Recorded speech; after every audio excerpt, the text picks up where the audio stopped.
Welcome everybody to this second Mobilizing Mobility webinar, a webinar series that has been launched by the Polis Network. I'm Karen Vancluysen, I'm the Secretary General of the Polis Network, and I will be moderating today's webinar, which is focusing on two European projects that we are involved in together with several of our members, the eHubs and the Momentum projects. And we'll be looking at e-mobility hubs where different shared mobility services across the city come together, and also at transport modeling tools and how they can help us predict also the likely impact of new mobility services, for example, in our cities. So let me first highlight what this Mobilizing Mobility webinar series is all about.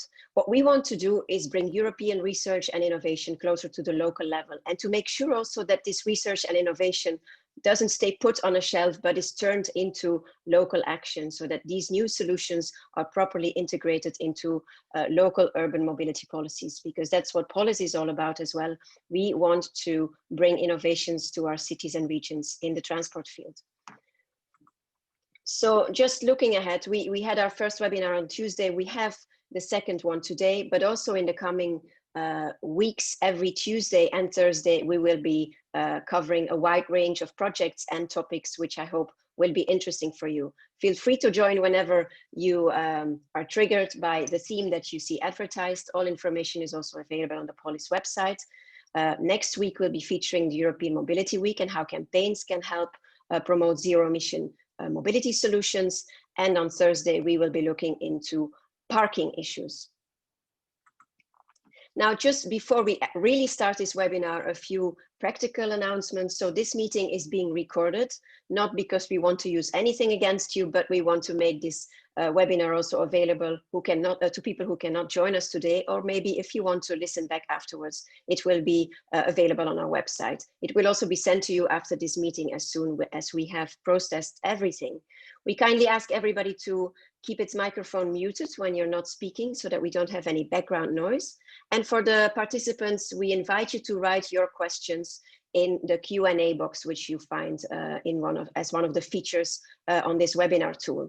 So we will not be giving you the floor, but I will be processing your questions and ask them myself as a moderator to the respective speakers. I kindly remind our speakers to stick to the time that has been allocated to them, because that will also allow our participants to still ask those questions at the very end, and for you to reply those questions at the very end. So without any further ado, let me move on to this actual webinar today. And we also invite you to engage with us on social media and share your thoughts about what you're hearing. You see here the different Twitter handles of the Polis Network, but also of the two projects. And if you want to know more about the projects also, we invite you to have a look at the project websites. Now, what are we looking at today? So we will be focusing, as I mentioned, on the eHubs and Momentums projects. And as we want to be concrete and as we want to look at local action, we will be featuring the city of Leuven and how they are involved in the two projects and are even connecting the two projects. So after giving you some more information about what Momentum and eHubs are about and what tools will be coming out of these projects, we will be putting the spotlight on my hometown, the beautiful city of Leuven, to see what is happening there in the field of shared mobility, of e-mobility hubs, and of transport modeling. Now, let me show you the speakers lineup for today. So we will be starting with the Momentum project that will be introduced to you by the Momentum project coordinator, which is Irene Blázquez Jiménez from EMT Madrid, so the public transport operator in the city of Madrid. And then she will pass on the floor to her colleague Javier Burrieza, who is mobility and analytics consultant at Nomen Solutions and Technologies, and they are the technical coordinator of the Momentum project. After that, we'll move on to eHubs, and Arjen Rodenburg, who is a consultant and is a project manager of eHubs and also the inventor of the whole concept of the eHubs project. He will tell us a bit more about what the different cities and the project as a whole are doing, before Gonçalo Correia, assistant professor at the University of Delft, will tell us more about the eHubs modeling activities. And then finally, we will move on to the city of Leuven, where Tim Asperges, advisor urban mobility, also the father of the new mobility spirit that we have seen emerge in Leuven over the last couple of years. He will tell us a bit more about what they are doing within the framework of these two projects. So without any further ado, I would like to hand over now to our Momentum team. And first of all, that will be Irene, who will tell us a bit more about the project. Irene, the floor is yours. Thank you very much, Karen. Okay, so hello everyone. We are, as Karen mentioned, we are Javier Burrieza from Nomon and myself, Irene Blázquez from EMT, and we are about to present you the project Momentum. So Momentum is a project oriented to modeling emerging transport solutions for urban mobility, and it is framed in our Horizon 2020 program. Next slide, please. So during its 3-year lifetime, we will intend to identify future scenarios that will be useful for mobility planning in European cities, characterizing changes in the travel behavior and developing data-driven models. And what for? On the one hand, for developing transport simulation and planning support tools that cope the challenges that transport planners are facing. But not only, we will demonstrate that these new methods and tools in 4 cities, Madrid, Thessaloniki, Regensburg, and our special speaker today, Leuven. All the methods, tools, and lessons learned will be compiling guidelines intending to support the elaboration and implementation of the SUMPs. And how are we doing this? First, we will define future scenarios and identify relevant policy questions. Then, we will collect the corresponding data and analyze the methods for being able to model those algorithms. After that, we elaborate the decision support tools and the guidelines. And now, going to specific and technical information of the project, we will present you our 4 case studies and its first results. As you can see, our colleagues from Leuven are working on developing a new multimodal transport model. And from Madrid, Regensburg, and Thessaloniki, we're working mainly on enhancing the transport model from different perspectives. So now my colleague Javier is going to present our first result that we have achieved in this amazing project.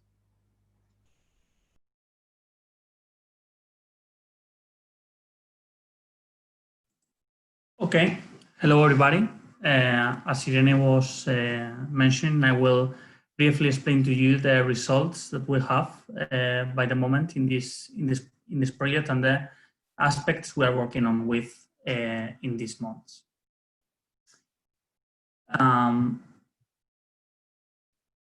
As we have mentioned before, what we started to do was to identify some major challenges for transport planning tools and techniques that are linked to the emergence of these new mobility solutions.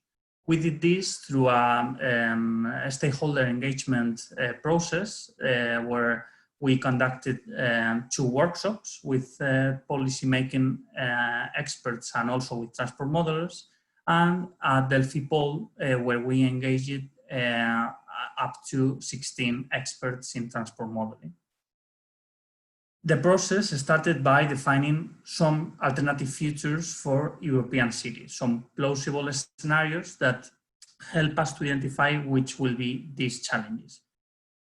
Starting from the scenarios that are commonly used in the climate change research community, we imagined these 4 possible alternative futures.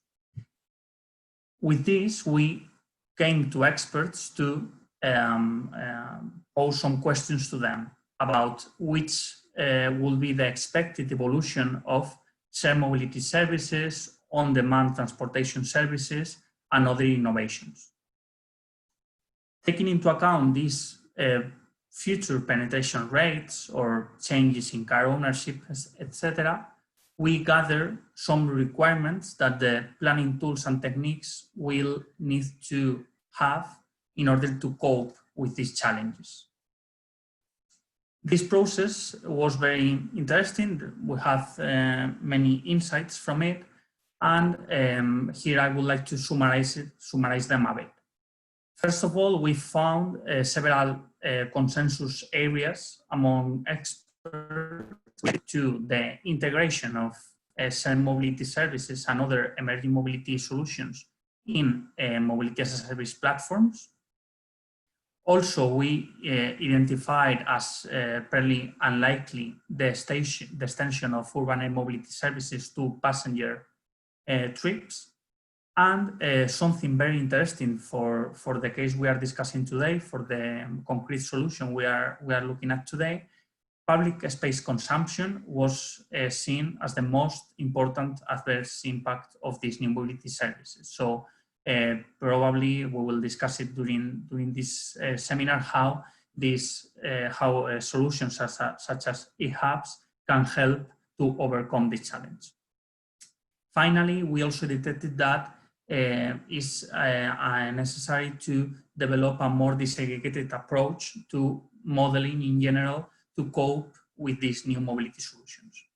Also, I would like to point out some uncertainties that these experts pointed out, such as the impact of vehicle automation in new mobility services and car ownership, and also the ability of public transport operators and new mobility operators to come to the table and to reach agreements for the sake of the sustainability of urban mobility. Taking these requirements we gathered in the first step of the project, what we decided to focus in the data analytics part of Momentum is in the development of algorithms capable of exploiting the big data sources that are being collected nowadays, the disaggregated big data sources and anonymized data sources. This entails both the development of techniques able to extract all the valuable information that are being collected in these big data sources, such as mobile phone records, that allow for a closer monitorization of mobility, which ultimately is an opportunity for the development of predictions of travel demand, which is very interesting for solutions such as eHubs. But also these algorithms allow us to identify which are the use and adoption patterns of shared mobility. That is something that is very important for getting to know if shared mobility is equally accessible to all citizens, and also which actual impacts is having on sustainable urban mobility. Here I wanted to show some of the preliminary results that are being collected already from this analysis. I will focus in shared mobility adoption and shared mobility use, since are the aspects perhaps more interesting to how we design these eHubs or how we locate these eHubs. First of all, shared mobility users are young, which is something that is not very surprising, right? As technology innovations commonly are more adopted among youngsters. But it's interesting how we are not seeing strong differences in gender, but we are actually seeing strong differences in the level of education. Obviously, other aspects such as income are very related to this level of education, and is precisely what we are exploring at the moment more closely. In relation to the use, interestingly, we are not finding a lot of evidence about multimodality among these services. Most of the trips are door-to-door and are not made in connection with public transport or other modes. As models without data are nothing, and data without models are nothing also, we see in Momentum that both aspects are very connected. And the ultimate goal of the data analysis I was showing to you before is to enhance transport modeling tools.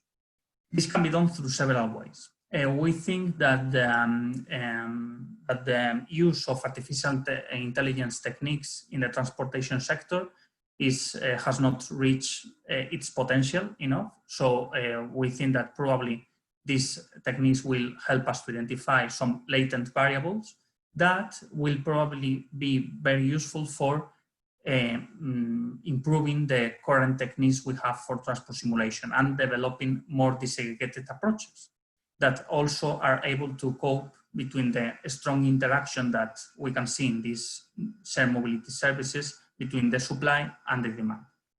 Ultimately, what we like is to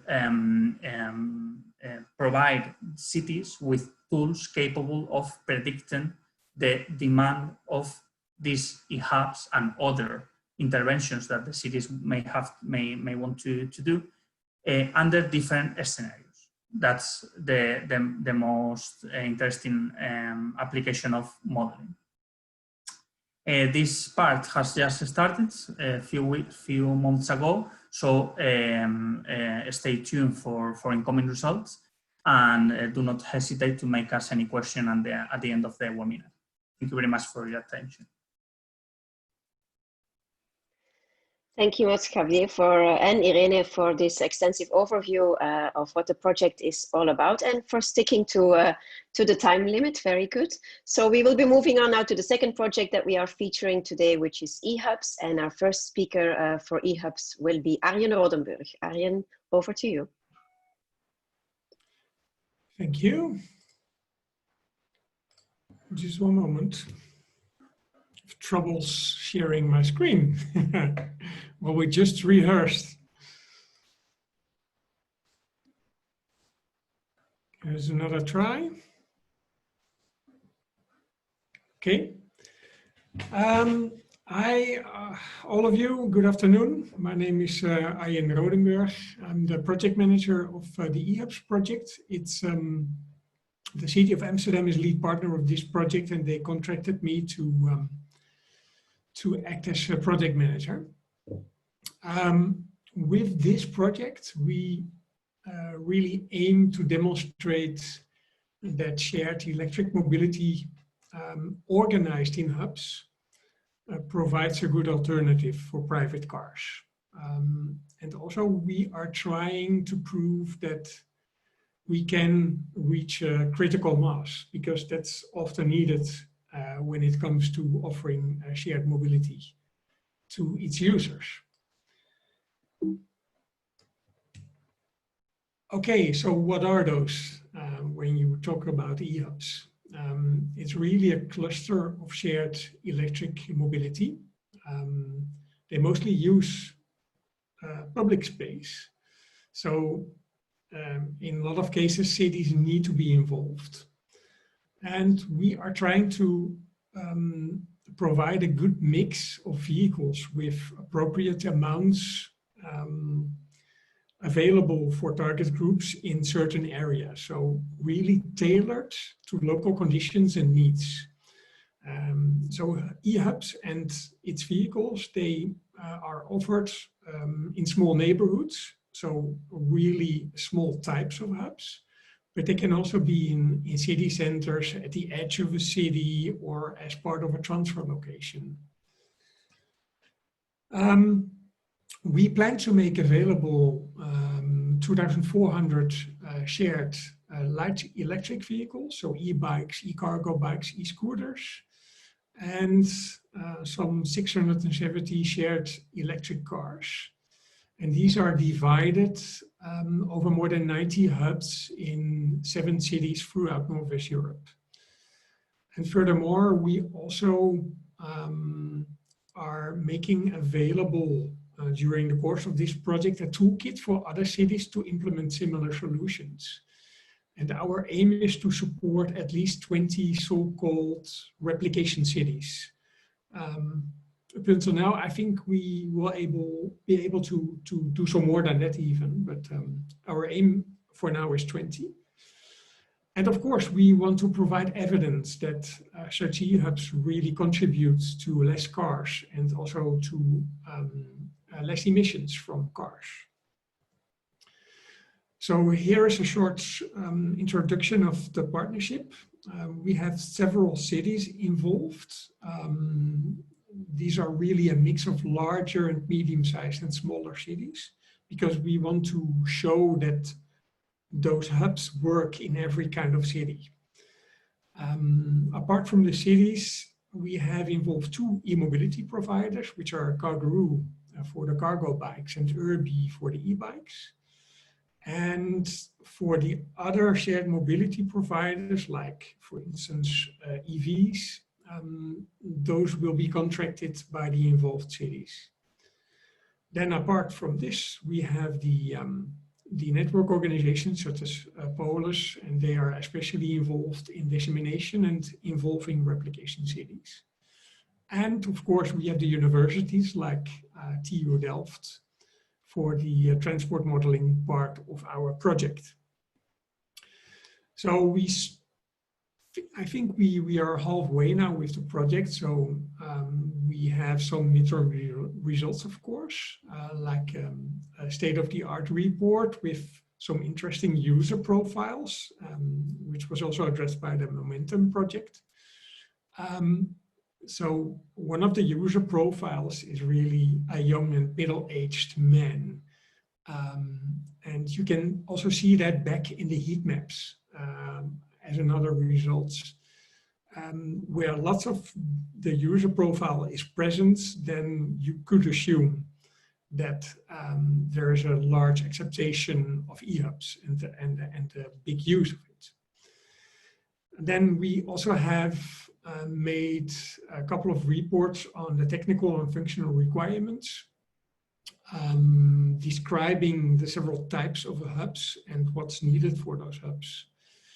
And of course, we have some hubs already in operation, like in Nijmegen and Arnhem, and soon to be followed then end of this month by Leuven. And we are busy implementing a questionnaire in the pilot cities to ask potential users about their willingness to use the hubs. And that's where, among others, TU Delft will talk about in this presentation. So if you want to know more about the project, you can see here the website. And if you have not yet done so, please sign up for the newsletter. Thank you for your attention. So over to you now, Gonçalo, for the second part of the presentation on eHubs. Yes, thank you. I think you should be seeing my slides, I hope. Thank you, Arjen, for introducing the project. So as Arjen said, TU Delft is responsible for a part of this project. It's about data analysis and modeling, but we also have Newcastle University involved and Amsterdam University of Applied Sciences, but most of the results that I'm going to talk about are TU Delft's and Newcastle results. Arjen showed that we did some kind of quick scan tool. This was a request from this project to try to map a bit the potential for placing hubs in a city. Not really selecting one specific location, because this is more complex, involves optimization, but to try to produce some kind of heat map of where are the best locations, the best areas for cities to install these eHubs. So sort of like this, a map where you could see by color where is the maximum potential for placing this. And this has to be dependent on the characteristics of the different areas. Socio-demographic characteristics, mobility patterns, existing a train station or not, these type of variables. But we didn't have the connection between potential and those variables. Still, there is a lack of data on these type of relationships, but we found in the literature two papers, one about EV car sharing and another about e-bike sharing. And you have to think that this is about electric mobility. So it's kind of newer in shared mobility, in the shared mobility reality. So we found these two papers, and they have a relation between several variables, social demographic variables, characteristics of the places, and the demand for these two particular modes. Not exactly about a hub, okay? That's important to say, but about these two modes separately. And then what we did basically was to take GIS data from the different cities of the consortium, including the city of Leuven, and try to see how we could use their data into those two existing models. What we found is that not all of the variables were available for all of the cities, exactly how those authors had done in their papers. So we just used a few of the variables, and we could have a ranking of the different areas of the city in terms of potential. And this is the city of Leuven. And what you see now appearing is such a map, such a heat map. And what you see here again is not a demand, it's not number of users, even because in a certain zone, it's going to depend on how many hubs you put in a zone, because if you put 1 or 10, it's going to be totally different. But comparing the different zones, we see here, basically it is a ranking. So it is 83% here, a certain zone that has this dark green means that it's going to have a probability 83% above the other zones. So you could really differentiate the different areas of the city. We did this for all of the cities of the consortium, independently of if they have more or less data. We know that if you have more data, the results are more realistic, okay? But I think that one of the main parts of our work in this project is more on the behavioral side. Arjen was mentioning surveying. So we established 2 waves of surveys. One is before the implementation of hubs. So we want to question the general population about their willingness to try this type of solution. And then after the implementation of the hubs, we are going to ask questions specifically to those users. The objective, the ultimate objective is that you understand this behavior, and then in the transport models, you are going to be able to make more realistic choices in those simulations. At this stage, and this part, by the way, was led by Newcastle University, so I got their material. We wanted to ask a lot of questions about attitudes of people towards shared mobility. So we gave them basically statements, and we asked people to say if they agreed a lot or not. Besides these type of statements, we also collected all the typical information, social demographic information, also what are they doing in terms of mobility currently.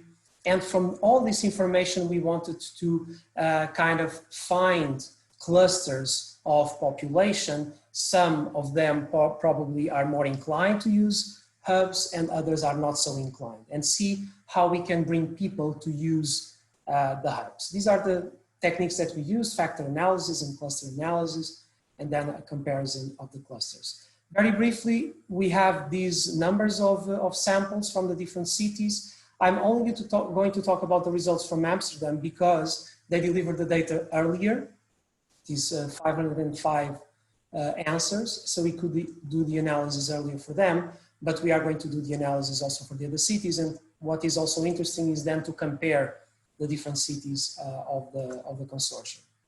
So I was telling you about some statements, and these are the type of statements that we gave to the respondents. Some of them are regarding an attitude towards shared mobility. For example, I'd be interested in using eHubs for non-work trips when they become available in my city. And then people would say, yes, I agree a lot. I don't agree at all.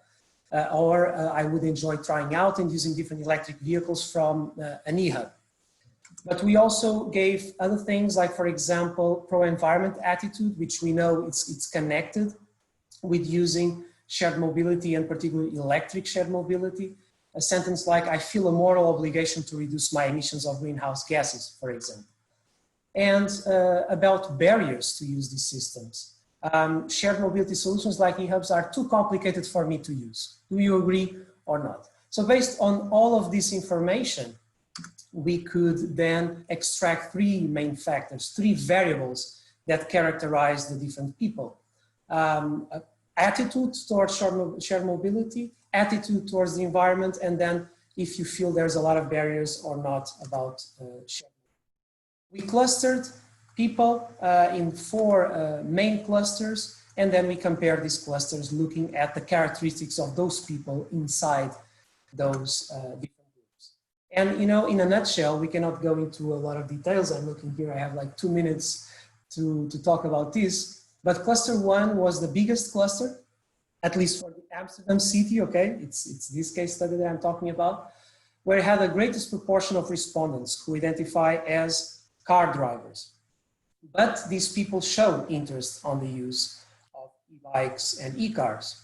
At the same time, they see barriers on that usage. So this is an interesting group because they seem interested, and we all also want to bring them from using the private car to using more sustainable alternatives. So this is a group that we should work on, cluster 1.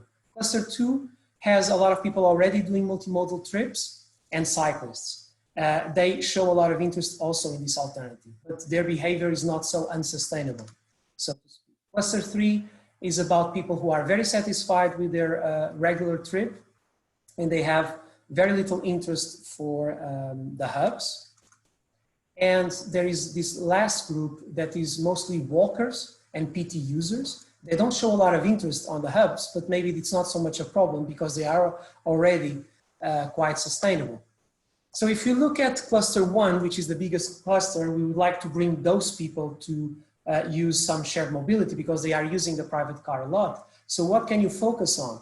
I mean, if they have a fear of not finding a vehicle, you have to make sure that you really have stocks of vehicles available in the city, and that they can also leave the vehicle anywhere, that this is a pervasive network for the delivering the car, but also for picking up the car. It's two different momentums. And we are talking about hubs, they are stations, so it's not free flow. They also say that they prefer to use public transport when they want an alternative. Well, then maybe you should integrate as much as possible the shared mobility solutions with your public transport network. Also from an information perspective. So, you know, if there's no bus now, but maybe I have a shared car, and it's easy to transfer from one mode to the other. And these are more general things that we know. It cannot be too expensive, and sometimes car sharing can be expensive. It has to be well maintained. Some people are worried about travel data, privacy concerns, so we have to make sure that they understand that the data is confidential.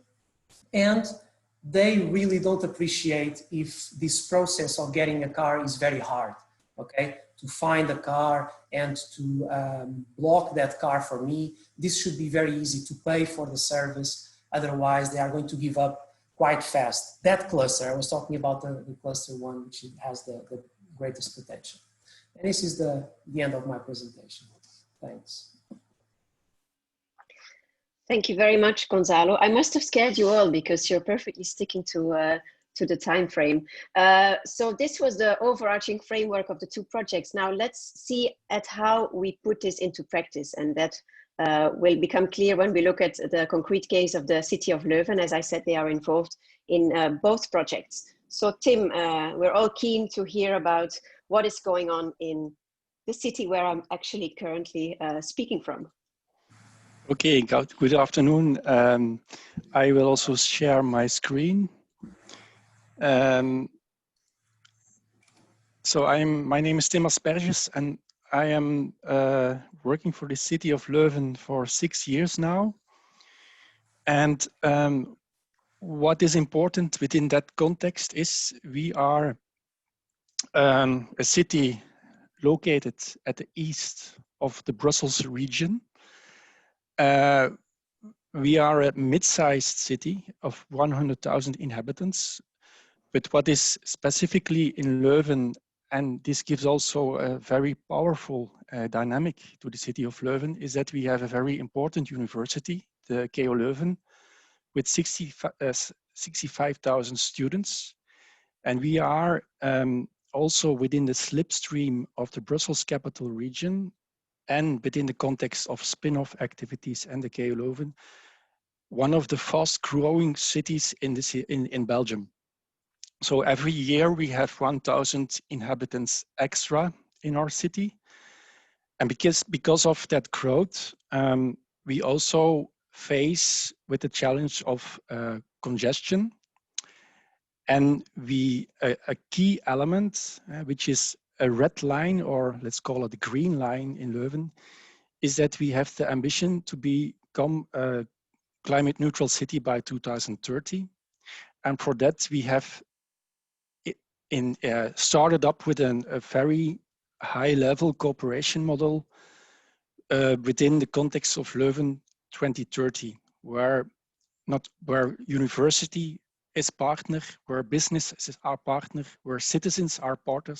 So it's an organization led by the city of Leuven, but in cooperation with all these partners, we all work to that issue of becoming a climate neutral city. Within that context, we have a key challenge on transport, and that it means that we would like to double the number of trips of public transport, to double the number of trips of cycling, in the challenge to cope the traffic congestion. What is important within the context of our city? Like I explained, we are a small city with a small transport department, and within that context, we need, I just go back, we need support from external partners, for instance, also in the transport modeling issue. And that's why we also were very interested in becoming partner in the Momentum project, because Transport and Mobility Leuven is one of the partners in Momentum. They are a spin-off company of the university, and they support us in all the issues on transport modeling. And within that context, we would like also to participate in upgrading our transport model, where these new mobility services like shared mobility really are integrated in the way this has an impact on the travel behavior. Karen also just mentioned that we have been implementing a very ambitious transport plan recently, which had a very massive impact on our model shifts, and that was focused on the city center. But within the next years, we are also going to do the same transport model or transport planning in our other districts. And focus on that is that on the short trips, we really want to focus on walking and cycling.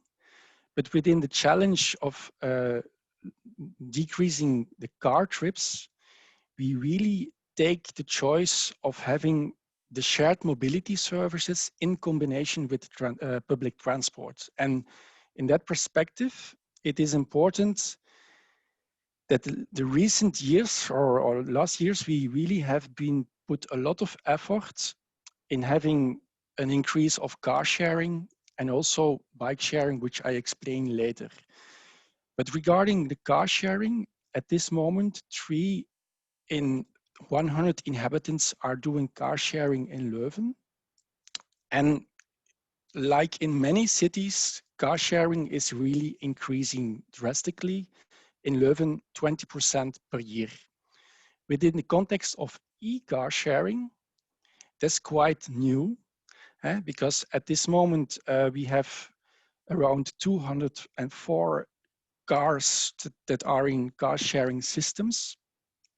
But some years ago we had 0 e-car shares, and now we are up to 17. And in the next years, we see that there is really changing a lot in the offer of e-car sharing. Also, a lot of car sharing companies that are active in Leuven, both on the level of having an own fleet, but also on the level of inhabitants that use platforms to share their own private cars. And this is just a picture which also gives an impression of that growth of car sharing in Leuven. The next element, which is key in these new transport shared mobility services, are the choices that we are making about bike sharing. And within that context, we make a very explicit choice that having shared bikes is an addition to our public transport trips, or share bikes, we focus on specific target groups like the cargo bike sharing system or other systems which I explain later. Important to know, as we are a real cycling city, in the city center, more than 40% of our transport trips are made by bike.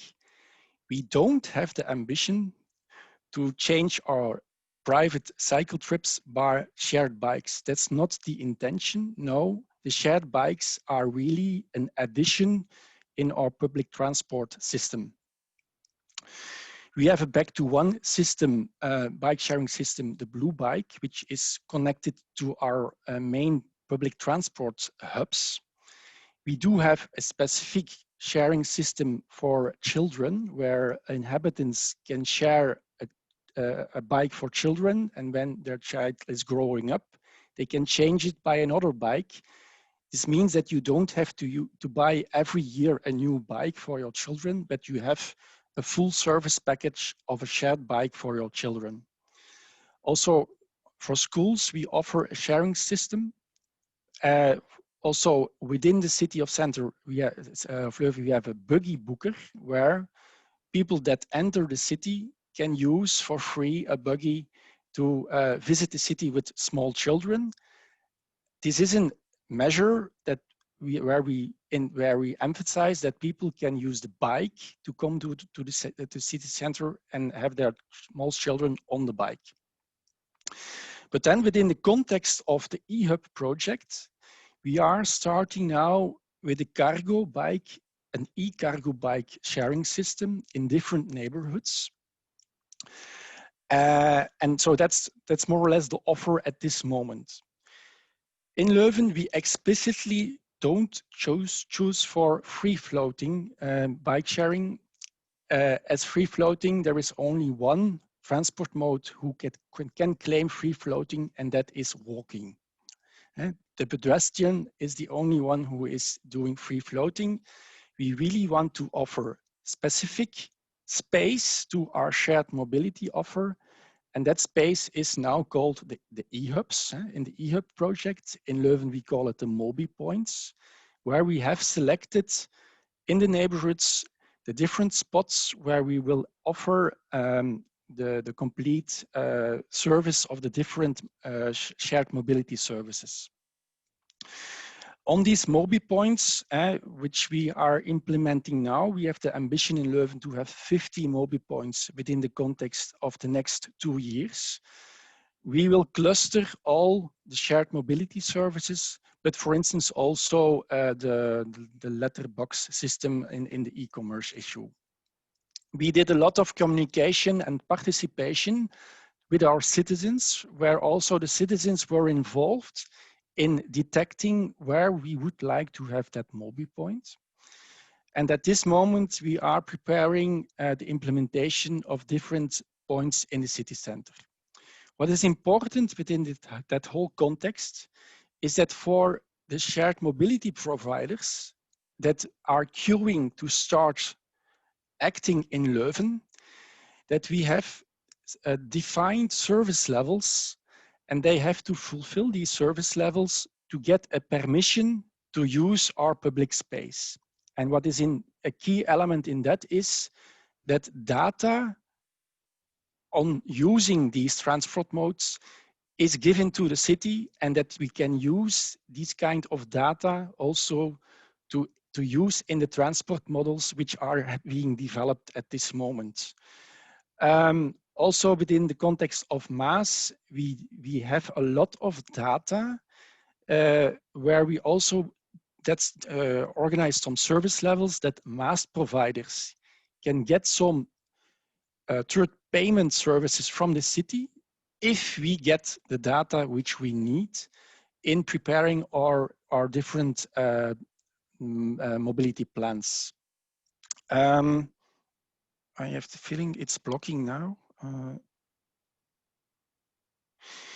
And the last element, I'm just skipping, is collecting data is also a key element. So these are some apps where we are collecting data on cycling trips, but also a third European project in which we are involved is WeCount, where we are implementing sensors in cooperation with citizens, and these sensors are collecting real-time traffic data all over Leuven. And the next step which we are doing is that we are going to make a transport plan for that east part of Leuven, where also the momentum transport model which is being prepared will be used in that mobility plan, but where at the same time we are also using these real-time data from the WeCount project to use in the preparation. And within the context of replication, it has been started, this WeCount and Telraam project in Leuven, but at this moment also on the Flemish level, the WeCount project is being used in different cities and towns. This is Leuven.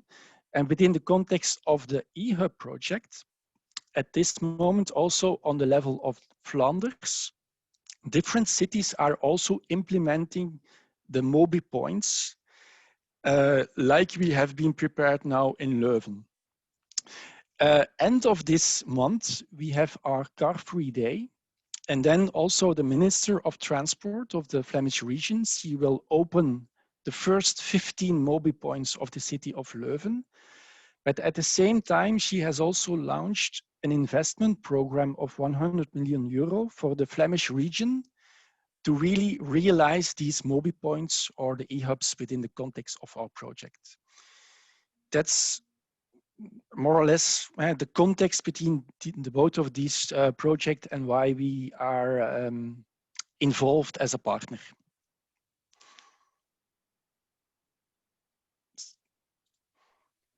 Thank you very much, Tim, for bringing these project contexts to a very concrete local level and to see how things are working in real life. The floor is open for questions now, so I would invite the audience to use the Q&A box to post questions that they have for any of the speakers. So you're welcome to ask questions to any of them, to all of them. We have a first question, Tim, which is addressed to you, and that is whether you have considered the needs and challenges related to more vulnerable users, such as older people or disabled people. For the elderly people and the disabled people, it's correct. I think the new mobility services and all the offer of shared mobility is not directly a step forward, but for instance, as an example, within the context of the offer of our car sharing, the city of Leuven is also subsidizing some of the car sharing companies to offer cars in the car sharing system that are also open for disabled people. But for the elderly and disabled people, the key element is that our public domain should be at the first level accessible for walking. And I have not emphasized in my presentation what we are doing on public transport, but the city of Leuven also made a very clear choice to have public transport in the city center, so that we also have an offer for more elderly people or disabled people that can use public transport to get into our city. Last element, which we are preparing now, is more focused on the inclusion, so on the social target groups that can't afford the price of, for instance, car sharing or the offer of our cargoes. It has a cost. And in that context, we are preparing now a system where the city of Leuven is doing a third payment service for people that are in that social level, and that we pay 80% of the cost of using our e-cargo bike. We are preparing it, and it will also be automatically integrated in MAS apps that fulfill some of the service levels that we need. Yes, I think this is really interesting how also we can move to a situation where we have public-private partnerships partly subsidizing trips which help you to reach public policy goals, so that you have a good cooperation as well between privately run mobility services and public sector policy goals.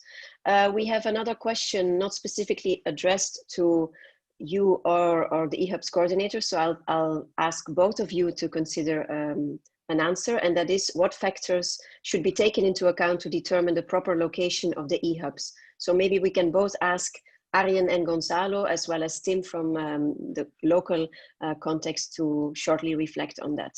Starting with Arjen. Yes,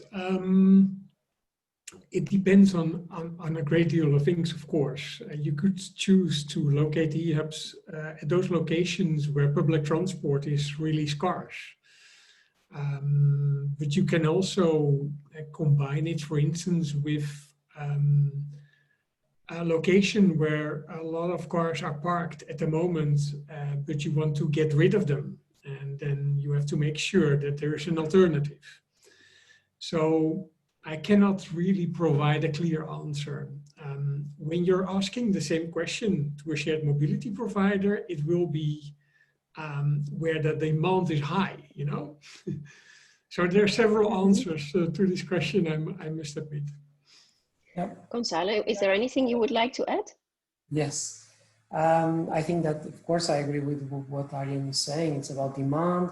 It's also about physical constraints, all those elements, multimodality, so how it kind of feeds to existing public transport.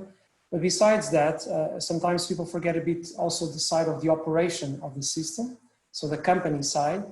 And locations of these stations are quite tricky. You really have to optimize them because it has to do with the stocks of vehicles that you are going to have in the different stations. Because in this type of system, the demand and the supply are quite connected. If you bring your vehicles from one station to the other, and this original station stays with 0 vehicles, then you are providing a very bad level of service at that moment. And actually in the morning, it was quite good. It was the highest.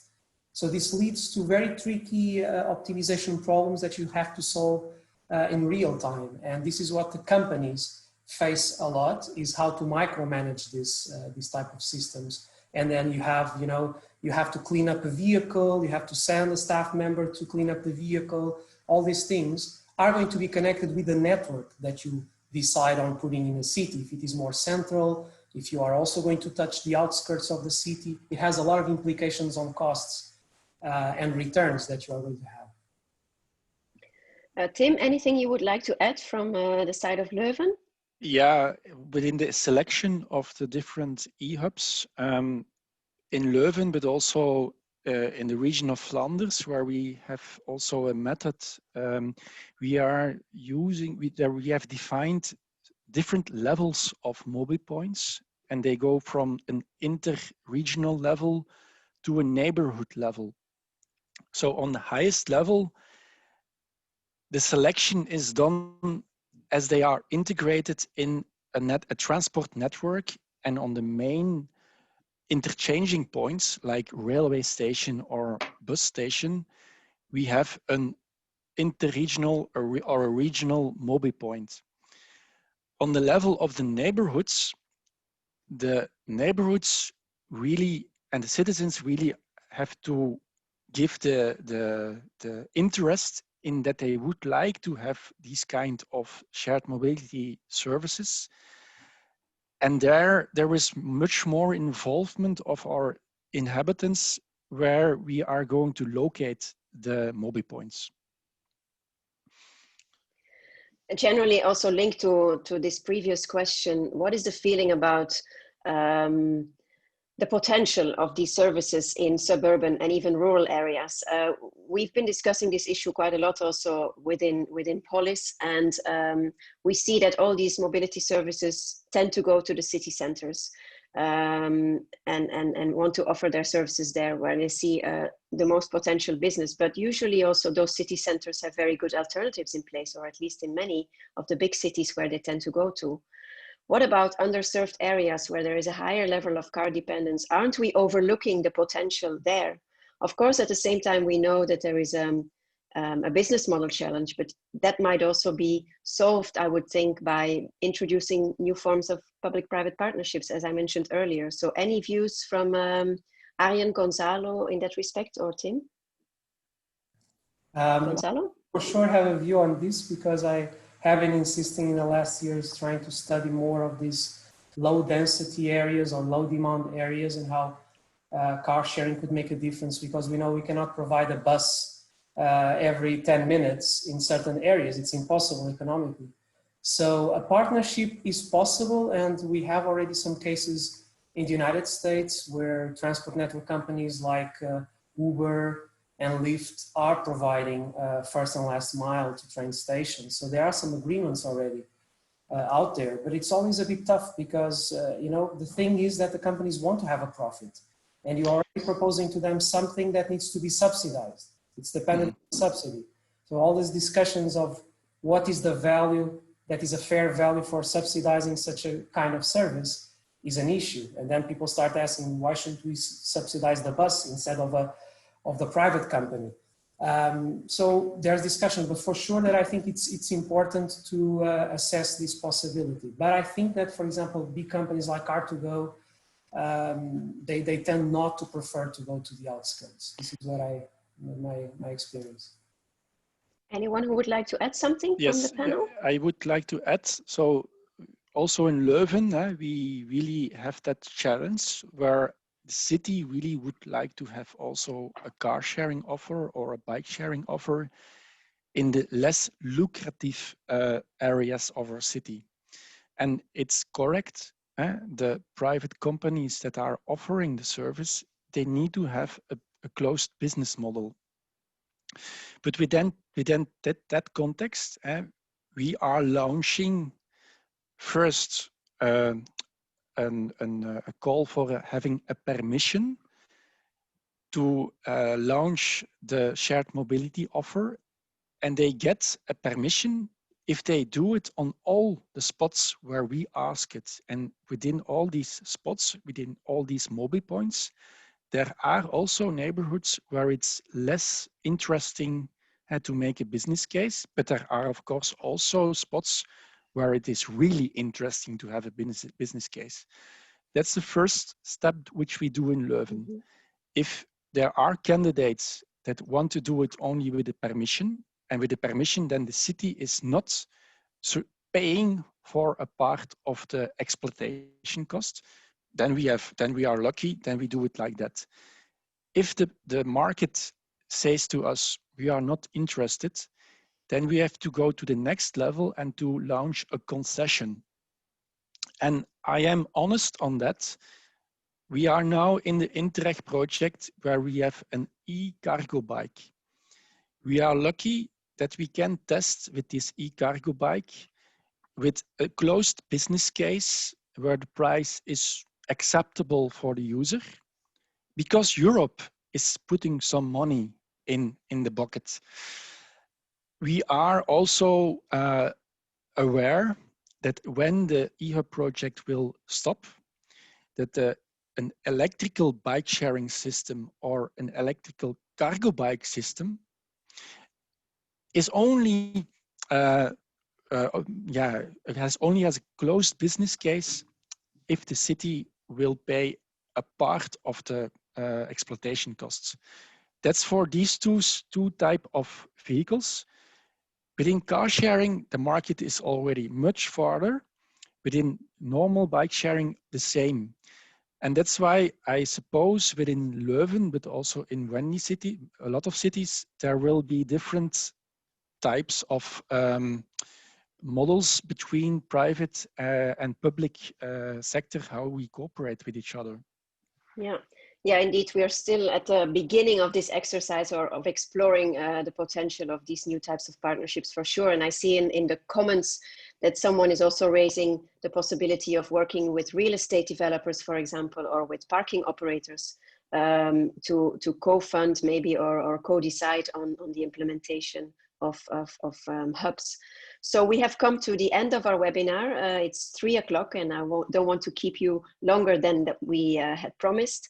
So I would like to thank all the speakers for their interesting presentations. Thank you as an audience for being with us and for asking questions. As said, we will be sharing the recording of the webinar as well as the presentations afterwards. You will receive a link where you can find everything. And let me just, before I close the webinar, highlight the topic of next week's webinar on Tuesday that, as I mentioned at the beginning as well, is going to focus on campaigns, as next week we will be launching the European Mobility Week, where we will have thousands of cities across Europe campaigning in favor of sustainable urban mobility and raising awareness with their citizens. So if you're interested, don't hesitate to sign up. For now, I will close this webinar. Thank you very much and hope to see you again very soon. Thank you.